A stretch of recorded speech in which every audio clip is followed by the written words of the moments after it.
வெளியில இருக்கிறவங்களுக்கு என்ன நர்ஸ் வேலை தானே, ஒரு ஊசியை குத்திட்டு மாத்திரையை கையில கொடுக்க போறாங்க, ரொம்ப ஈஸியா சொல்லிட்டு போயிடுறாங்க. ஆனா இந்த வெள்ளை யூனிஃபார்ம் போட்டுட்டு நாங்க படுற பாடு எங்களுக்கு தான் தெரியும். வீட்டுல என் புள்ள காய்ச்சல்ல படுத்துக்கிட்டு அம்மான்னு கூப்பிடும். ஆனா என்னால அங்க இருக்க முடியாது. இங்க யாரோ ஒருத்தரோட அப்பாவோ அம்மாவோ மூச்சு விடாம தவிக்கும் போது என் கவலையெல்லாம் ஓரமா தூக்கி போட்டு அவங்க பின்னாடி ஓடணும். பெத்தவங்க செத்து போனப்ப கூட லீவ் கிடைக்காம வார்டுல நின்று அழுதுகிட்டே டியூட்டி பார்த்த எத்தனையோ சிஸ்டர்ஸ் எனக்கு தெரியும். எங்களுக்குன்னு என்னங்க விசேஷம் வேண்டி கிடக்கு? தீபாவளியா பொங்கலா ஊரே கொண்டாடும். நாங்க இந்த ஆஸ்பத்திரி வாசனையையும் நோயாளிகளோட முனங்கல் சத்தத்தையும் கேட்டுட்டு நிற்போம்.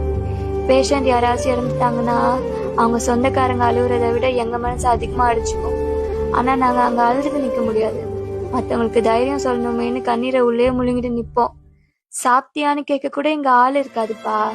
நைட்டு முழுக்க 12 மணி நேரம் நின்னுக்கிட்டே வேலை பார்த்துட்டு ஷிஃப்ட் முடிஞ்சு செருப்பு போடும்போது கால் உள்ளேயே போகாது, அப்படி வீங்கி இருக்கும். அந்த வழியில உயிரே போயிடும் தெரியுமா? இவ்வளவு கஷ்டத்தையும் ஒரே ஒரு விஷயம் அப்படியே மறக்க வச்சிரும்னா, பொழைக்க மாட்டாங்களான்னு நினைச்ச ஒருத்தர் குணமாயி சிரிச்ச மகத்தோட வீட்டுக்கு போகும்போது மெதுவா கையெடுத்து கும்பிட்டு நன்றி சிஸ்டர்ன்னு சொல்லுவாங்க பாருங்க. அந்த ஒரு வார்த்தைக்காக எல்லா வழியையும் மறந்துட்டு அடுத்த நாள் மறுபடியும் டியூட்டிக்கு வந்து நிப்போம். நாங்க வெறும் நர்ஸ் இல்லைங்க, யமன் கிட்ட இருந்து உயிரை பிடிச்சி இழுக்க போராடுற போராளிகள்.